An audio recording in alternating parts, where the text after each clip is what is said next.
Buenos días, venimos a grabar una clase más de la Universidad Rural con la finalidad de dotar al estudiante de los conocimientos necesarios para la clase de métodos estadísticos para investigadores, código FG042 para intervalo de confianza de una población. Objetivo. El objetivo de esta presentación es que el estudiante aprenda a estimar los parámetros de la población donde se pueda encontrar el parámetro poblacional, es decir, la tendencia del comportamiento que debe de tener en la investigación de una muestra a través de seleccionar una muestra adecuada dentro de una población o universo de elementos. Como definición, podemos indicar que es una técnica de estimación utilizada en inferencia estadística que permite acotar un par o varios pares de valores dentro de los cuales se encontrará la estimación puntual buscada de acuerdo a una determinada probabilidad. Como vemos, la estadística se auxilia de las matemáticas. La matemática es una ciencia exacta, pero la estadística la utiliza para determinar probabilidades, es decir, tendencias de comportamiento. Entonces, la estadística se puede indicar que es parte de las ciencias exactas, pero parametrizando resultados y datos para determinar un comportamiento. Factores de dependencia que intervienen en un intervalo de confianza. Primero, tenemos que saber qué es el error estándar de una media muestral, que es igual a desviación estándar de X, que va a ser igual a la desviación estándar dividido dentro del tamaño de la muestra, que es la raíz cuadrada de la muestra. Y si no se conoce la desviación estándar y n va a ser mayor igual o mayor a 30 elementos, utilizamos la fórmula S división S, que es la desviación estándar de X, que va a ser igual a la desviación estándar dividido la raíz cuadrada de la muestra de la población. También tenemos que conocer el máximo error de estimación, que va a ser igual a MEE igual a más menos el valor de Z por la desviación estándar dividido la raíz cuadrada de la población.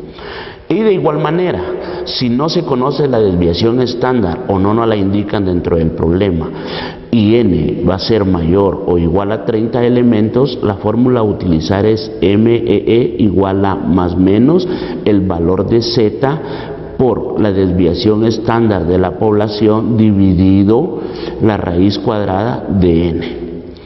También tenemos que conocer el nivel de confianza. Un nivel de confianza se indica que su nivel habitual es dentro del 90% al 99%. Mientras más cercano al 100% esté su nivel habitual, se puede indicar que tiene más exactitud o es más certero el comportamiento de la muestra. Pero también, por cuestiones didácticas, nosotros nos acostumbramos dentro del curso a utilizar una tendencia entre el 93 y el 95%, que es el sesgo que nos permite determinar la viabilidad del comportamiento del fenómeno o elementos objetos del estudio. Bien, vamos a también conocer que dentro del intervalo de confianza debemos de determinar el intervalo de confianza. Y el intervalo de confianza, al igual que los anteriores, siempre va a tener dos posibilidades. Primero, cuando se conoce la desviación estándar, entonces nosotros lo vamos a representar a través de la fórmula I.C, que va a ser igual a la media de la muestra más menos Z por la desviación estándar de la muestra por la raíz cuadrada de el tamaño de la muestra o del número de elementos, que es n. Y número 2, cuando se desconoce la desviación estándar y n es mayor o igual a 30 elementos.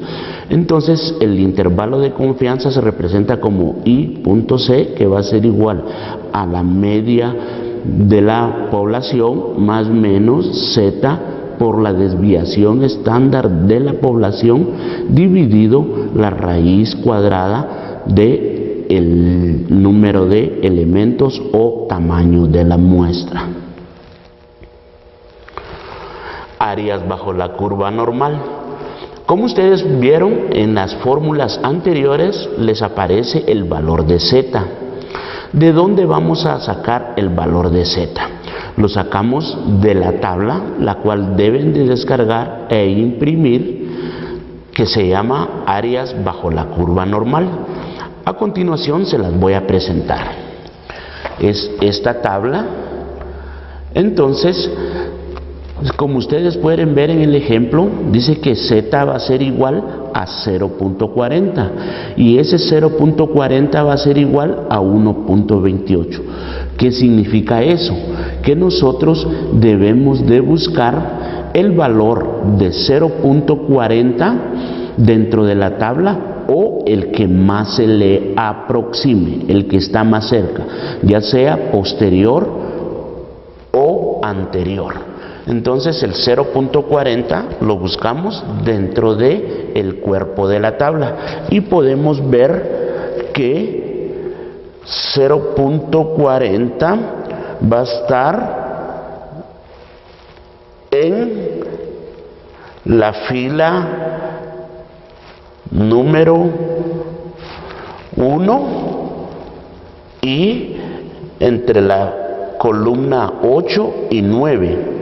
En la columna 8 está 0.3997 y en la columna 9 está 0.4015. El 3997 está a 3 centésimas o a 3 centesimales de 0.40. Es el que más se le aproxima. Por eso es que nosotros tomamos el 0.8 y está en la línea 1.2. Entonces, al integrar el número de la línea con el número de la columna, nos va a dar un valor de 1.28. También, cuando tenemos que Z es igual a 0.09, como se puede ver en el ejemplo número 2, buscamos el 0.09 y vemos que 0.09 está entre la columna 2 y la columna 3.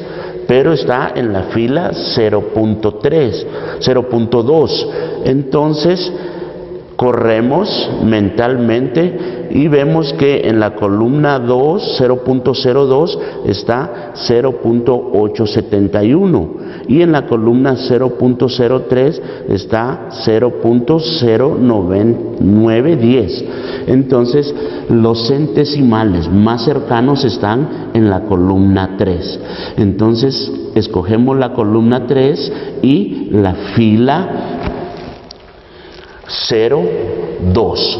Entonces integramos el valor y Z va a ser igual a 0.23. Identificados esos valores, entonces ya podemos aplicar o resolver matemáticamente las fórmulas, es decir, las vamos a operar.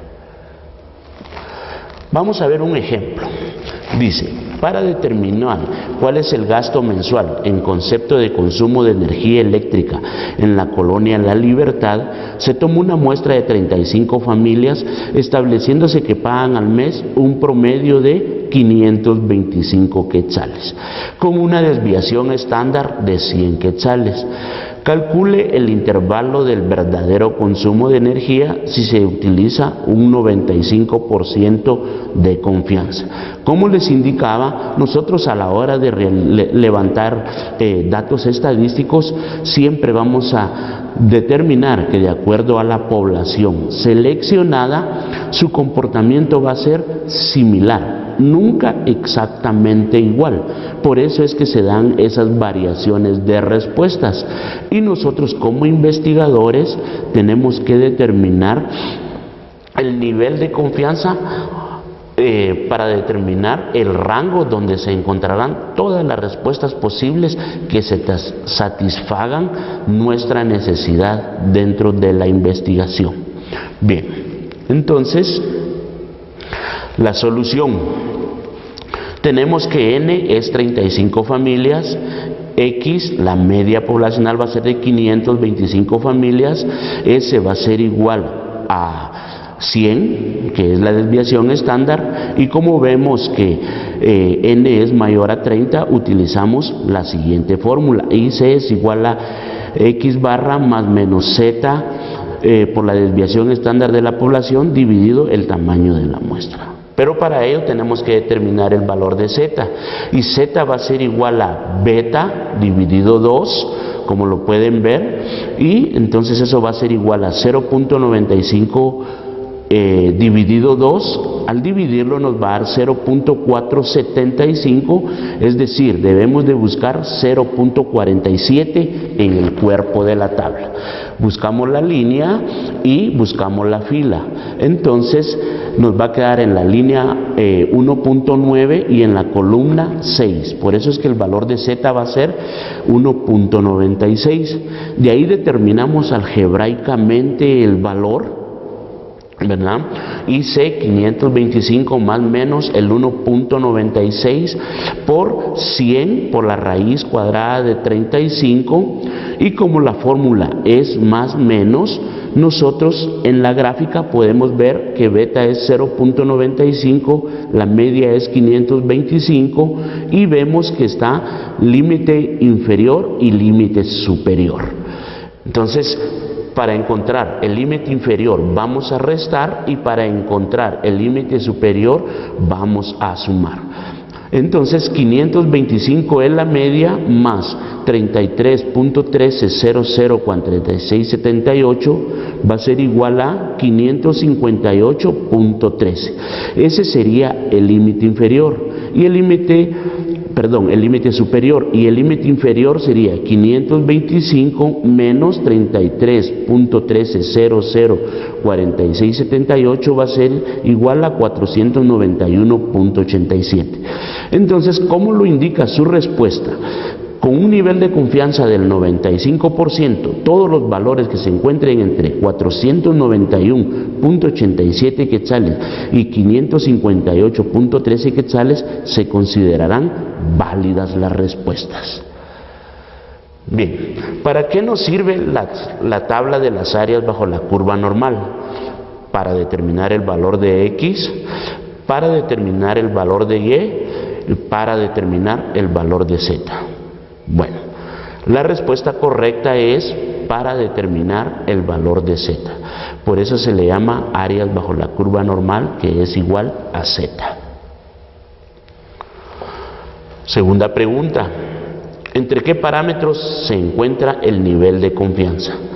Bien, lo vamos a encontrar dentro de 90% y 99% como pregunta correcta. Las demás no significa que estén malas, lo que pasa que por cuestiones pedagógicas dentro de la universidad utilizamos esos 10 puntos porcentuales como nivel de holgura. ¿Qué significa LI y LS? Bueno, primera respuesta, límite, intervalo y límite solícito, no. Segunda respuesta, largo del intervalo y largo superior, tampoco. Significan límite inferior y límite superior como respuesta correcta. Bien. Dentro de la página de la universidad, en los cursos específicos, se cargan los laboratorios. Ahí habrán más ejercicios para hacer prácticas, e inclusive su catedrático también les deberá trasladar los laboratorios que considere necesarios para fundamentar el contenido de la clase del día de hoy. Muchas gracias por su atención y éxitos en su formación y desarrollo de carrera profesional.